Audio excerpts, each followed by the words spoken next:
What's good, YouTube, and welcome back to my channel.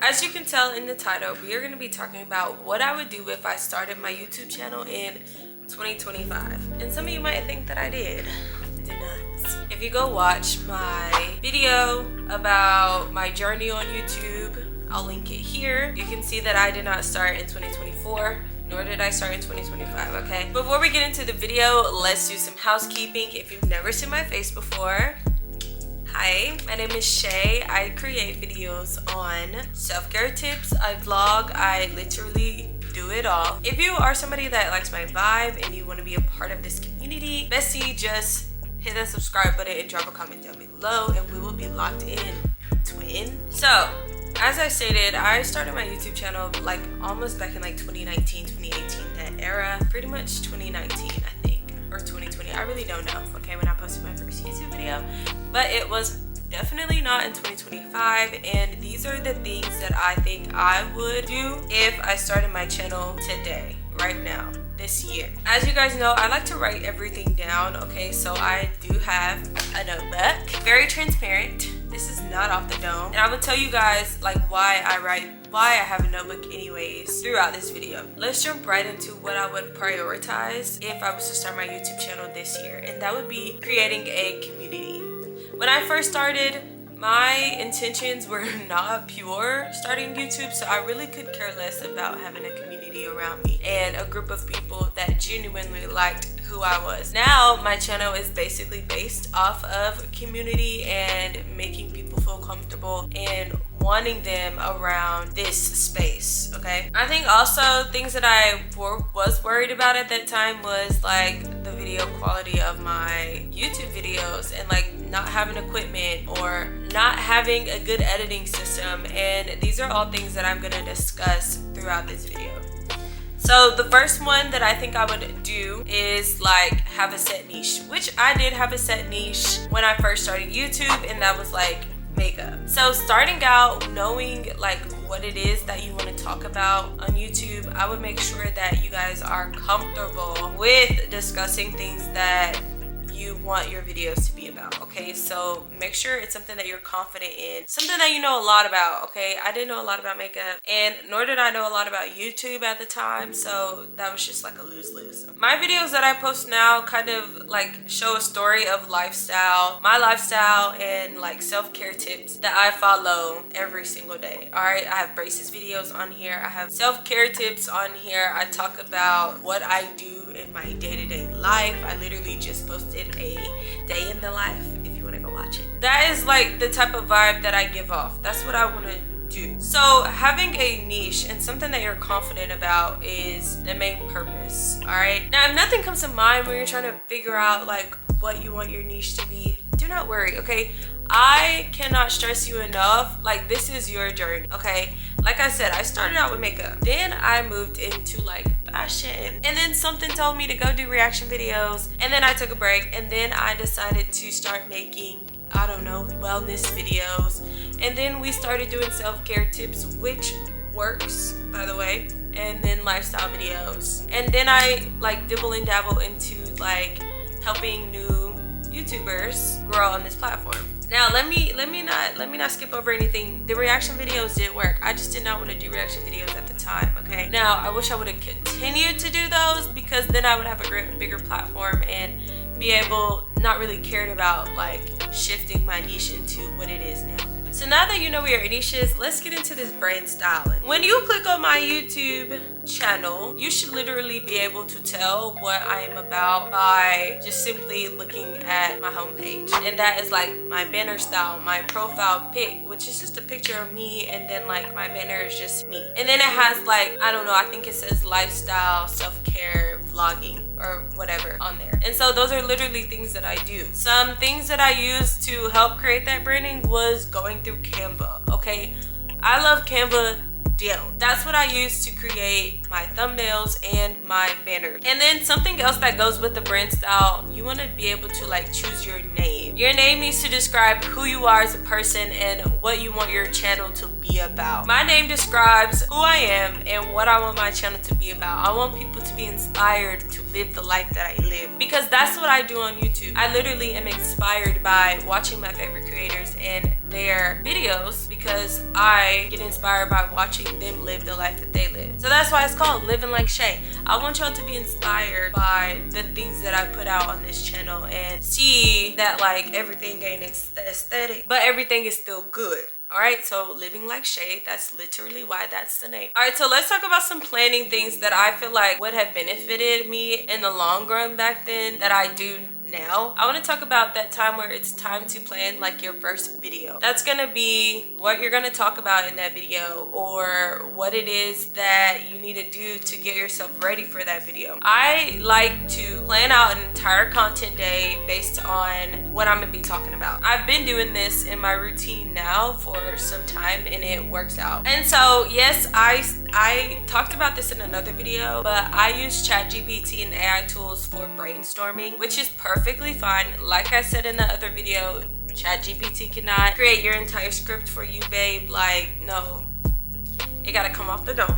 ChatGPT and AI tools are so useful for brainstorming. I used it on this video, okay? Like, it is fine if you cannot think about YouTube video ideas that you want to use on your channel. That's why people make videos based on like YouTube video ideas. When you're planning out your content, it's easier to write out what it is that you want to talk about. Like I said, I use a notepad in everything that I do. Even though ChatGPT generates that for you and it saves it to a log, I still like to do this because once I have a video idea that I really like, I like to jot it down and then write more ideas that I'm going to talk about in that video underneath it. It's helpful for the brainstorming process. It's helpful for when you're trying to plan out a video so you know what it is that you want to talk about. And so you hear me talking about a content day. You need to choose a day that is ideal for you. So with my schedule, I'm a teacher and I'm a coach, and I literally have no time during the week to do anything regarding my YouTube channel. So literally Saturdays are like my content days. So that is where I spend about 2 hours in the morning. So I have an alarm set at 9 a.m. and then it goes to 11, where I'm either filming a video, writing out content ideas, or editing, okay? And tailor this completely to your schedule. And y'all know that my drop days are literally Mondays and Fridays. So if I have time during the week, like I do now, today is a Thursday, I don't have anything going on, I'm able to film this video. Or there's gonna be days where I have time at work to edit or write out a script or do little things like that during the week. But it is very important that you set out an entire day for you to do those things. If you cannot do that during however your schedule is, it's important for you to set out a content day. This might be a little bit hard starting out, right? Because you're not gonna know like what it is. You're gonna get so distracted earlier on, like it's gonna be crazy. But I feel like getting into a routine of doing whatever it is that you're gonna do in that content day on that same specific day will help you out in the long run. You're gonna know what to expect. You're gonna be so organized and want to get to that content day so you can get your stuff outlined. I never realized how useful it was to set out time to plan, okay? Because literally I used to just do it on the fly, like literally, oh, I'm gonna react to Lil Durk today, and then I would just go, no planning, okay? Or I'll be like, oh, I'm gonna sit down and talk about what I would do in 2025 if I started a YouTube channel and just film. And then I would have writer's block. I would literally not even be able to talk to y'all about anything today. Like, this would have been a waste of time. But I wrote out a whole script, guys. Okay, so that is how organized that I think I would have been back then that I am now, and I am forever grateful that somebody gave me that tip while watching a video like this. So now that you have something to talk about and we've thought about it, we've written it out, it's planned, let's talk about setup and equipment. All right, everybody says this in all of their videos, right? You don't really need fancy equipment. You don't. All right, I started YouTube with an iPhone 12 propped up against my pencil holder, organizer, whatever you want to call it, in my apartment. And at the time I was living there, I did reaction videos. I propped my phone up and then propped the iPad up on something else so I can watch the video that I was reacting to. you gotta get it out of the mud at the end of the day, especially if you don't have the funds to get the equipment that you want. So I like stand on you not needing any expensive equipment when you're just starting out, because it's something that you're just starting out. Like there's a good chance, a possibility that this might not be for you. So now you just bought a camera, a goddamn me tripod. You just bought the newest Canon camera for $1,000 and you can't even use it because like this didn't work out for you. So that's why I say use that iPhone, girl.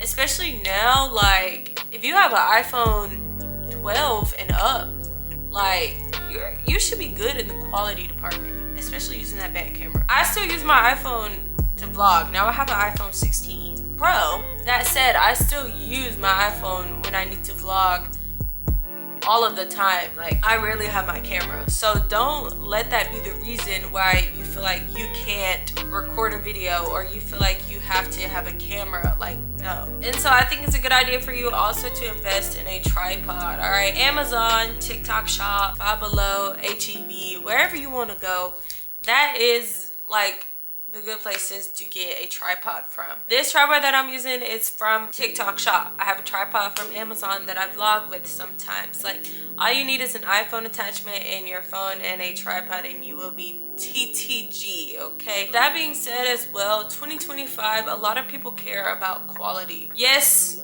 it is great to have a camera if you can afford one. You don't really need one. Something that I think is very important, especially if you're doing videos like this where you're sitting down, is good lighting. Good lighting does not cost that much money, all right? I have the Alex Earl light that I got from TikTok Shop. Natural lighting is something else that works wonders, okay? If you cannot afford good lighting, natural lighting works beautifully, all right? I cannot stress you enough to know that good lighting means that I will watch your videos, because I only watch videos that look good. Now, I'm not saying that my videos have the best quality and they look the best, but I think that you'll attract more people if your video quality is up to par. So having good lighting is super important, especially if you care about the quality of your video. Not very many people care about the quality of their video unless they had a very good following and they had the funds to care about good quality, like they were just putting it up. Now more people know more about YouTubing and like what it takes to be a YouTuber, having good quality, what that even means. So yes, in 2025, having great quality by using your iPhone, a tripod, and a light works wonders. I'm gonna show y'all what this video would look like if I did not have quality, if I did not have my light on right now.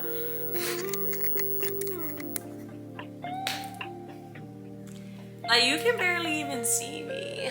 Like you can barely even see me, guys. I think having good quality works, okay? So now that we've filmed our video and we've taken a break, now it's time to upload it to our computer and edit it. I say having a strategic editing style is what will get your video seen. I do it now with my videos where I focus more on my editing style because I know that will bring more viewers to my video, okay? You don't need to spend $1,000 on a software. CapCut is either free or it costs $80 a year if you want CapCut Pro. CapCut Pro is probably the better option because there's more transitions. You have more template options and it's just a whole well-rounded software that works for different editing styles. I would start making my videos a little bit more eye-catching. So for example, if I'm watching something on the TV and I get distracted by my phone and there's these big old words that pop up on the TV, I'm gonna look up because I just saw it in my peripheral. Eye-catching videos is what you want to have. You don't want people to be watching your video and get bored simply because you don't have any transition or nothing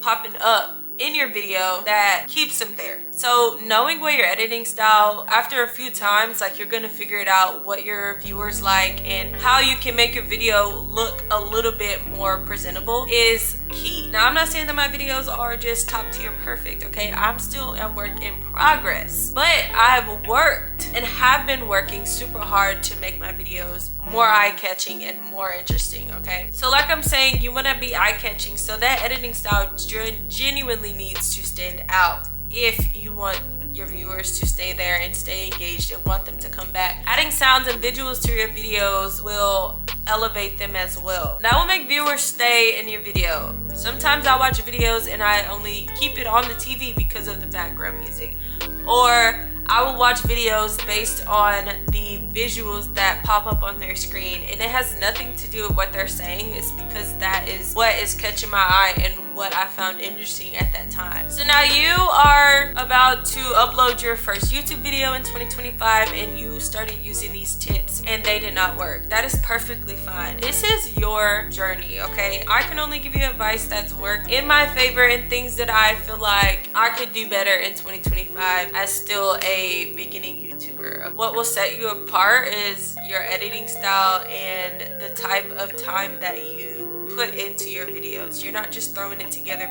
just throw it together. Know your why. Know why it is you want these people to come back every single week and listen to you talk. Know why it is why you are even talking to them in the first place. Like, what do you want them to get out of this video? Knowing that will literally set you free and put you on your way. Just remember that this is your journey and nobody else's, so do what works best for you. All right, y'all, that is it for this video. If you liked it, don't forget to hit that thumbs up and drop a comment down below of what you want your first YouTube video to be about. Also, we have been creating some like combos in the comment section, so drop down below what it is that you want other people to know that you feel like you can work on in your videos. All right, that is it, and I will see y'all in my next one.